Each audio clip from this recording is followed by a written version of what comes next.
Hello everyone, welcome to my channel. Today we are going to discuss about a few plants that are very easy for beginners to grow in their tank.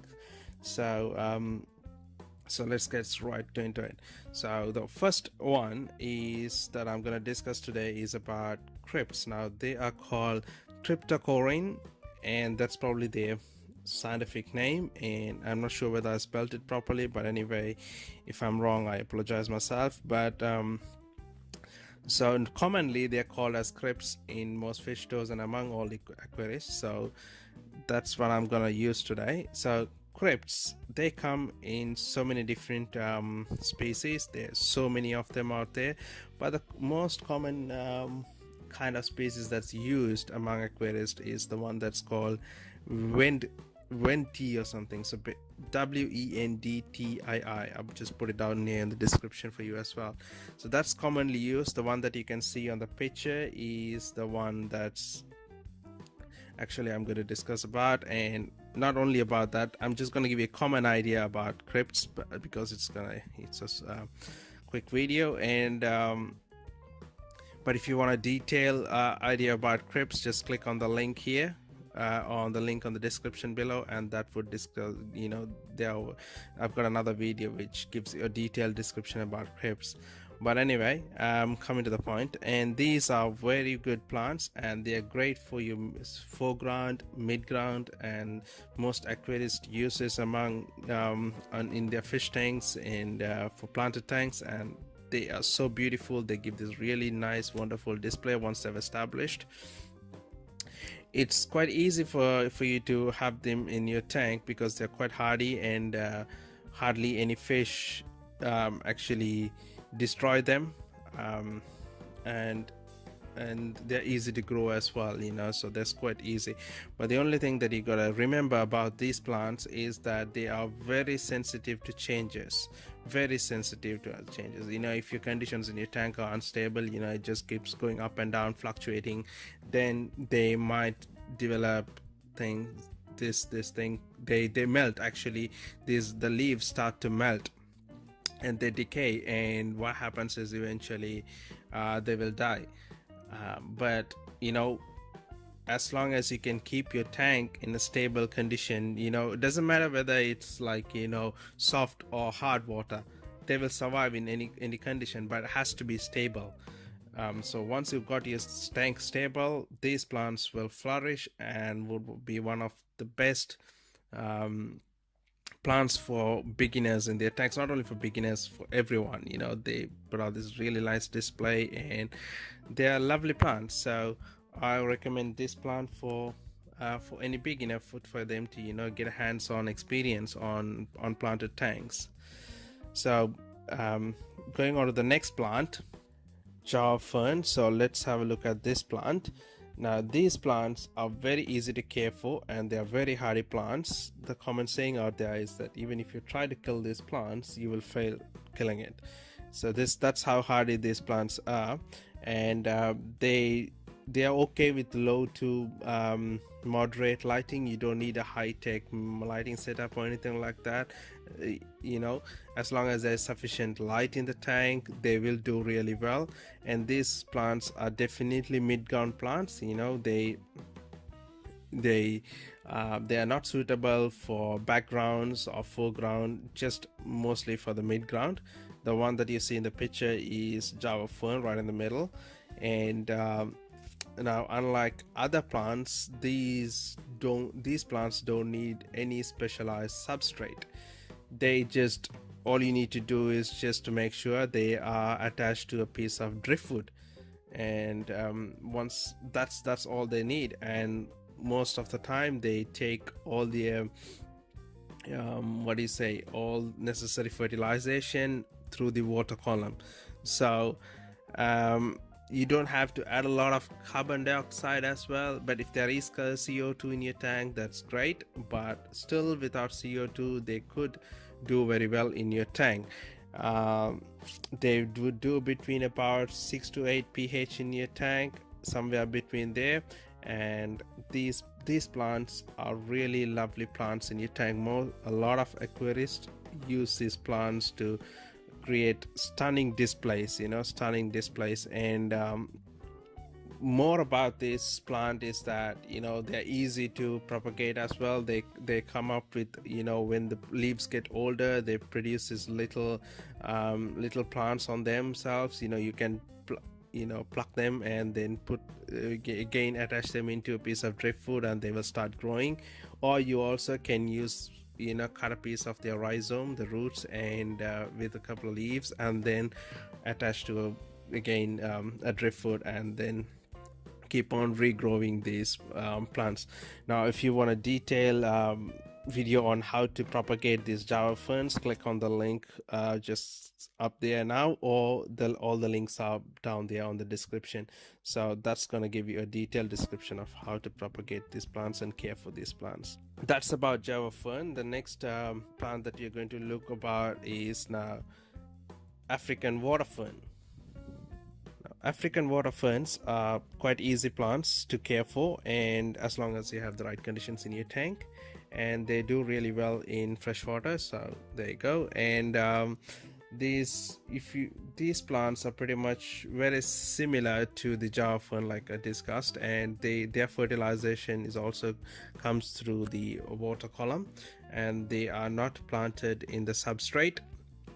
You need to you need to basically tie a piece of the rhizome or the roots, what I would say, the thick part, you know, cut a piece of that, you know, and then tie it into a piece of driftwood or even rock, and they will eventually start to grow. So that's pretty much the same way as you would propagate Java ferns. So if you check my video on how to propagate Java ferns, so this is pretty much the same way you do it as well.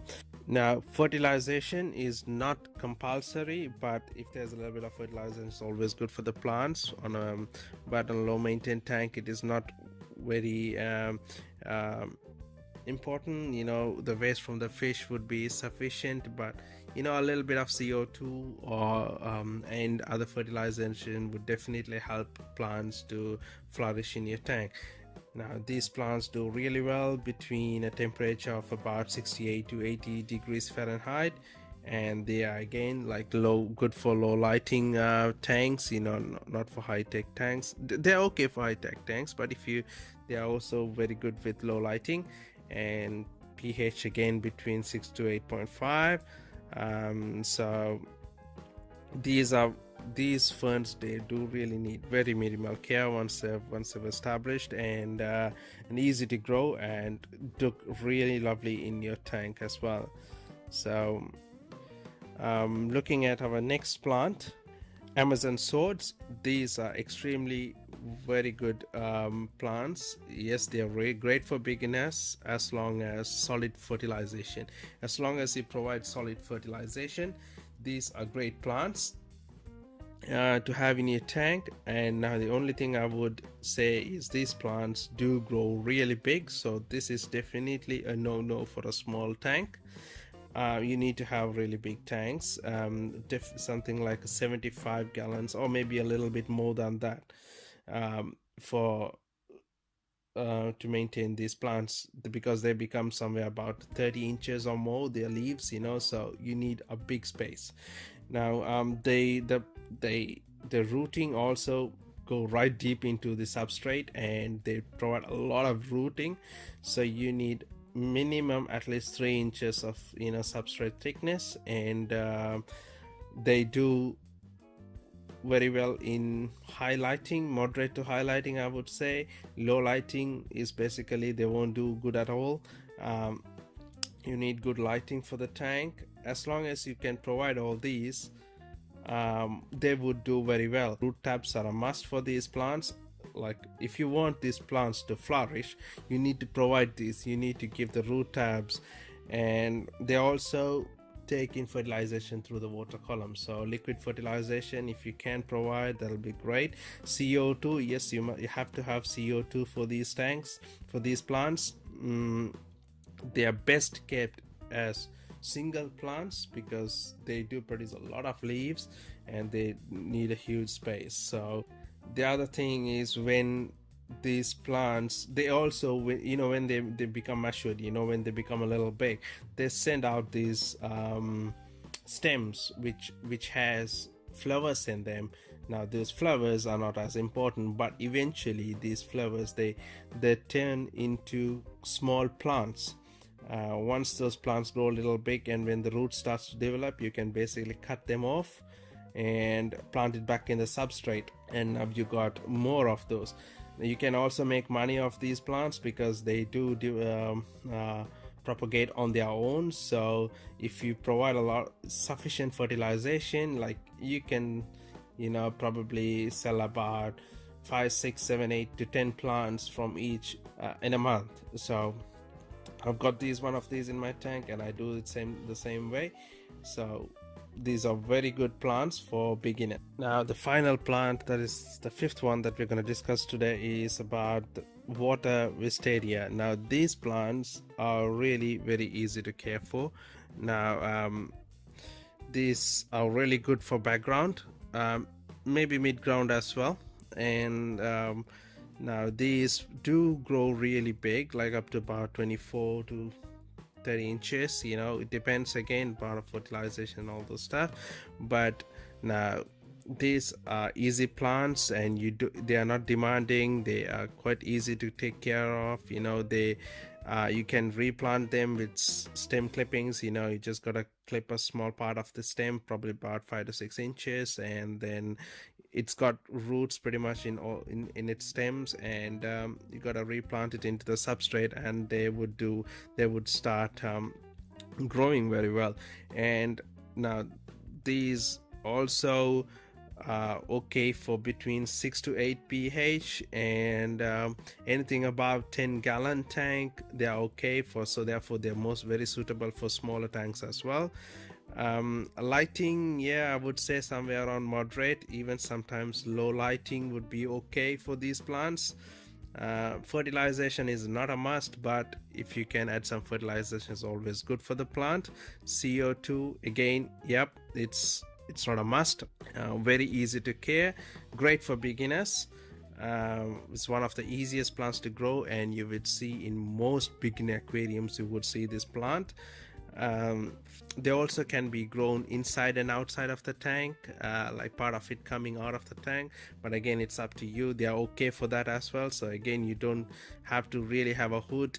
You can let the plant grow out of the tank if you are into something like that. So those are the 5 plants I've covered today: jar ferns, crypts, water wisteria, and the African water sprite, and also the Amazon sword. Those are the 5 plants, great plants to have in your tank.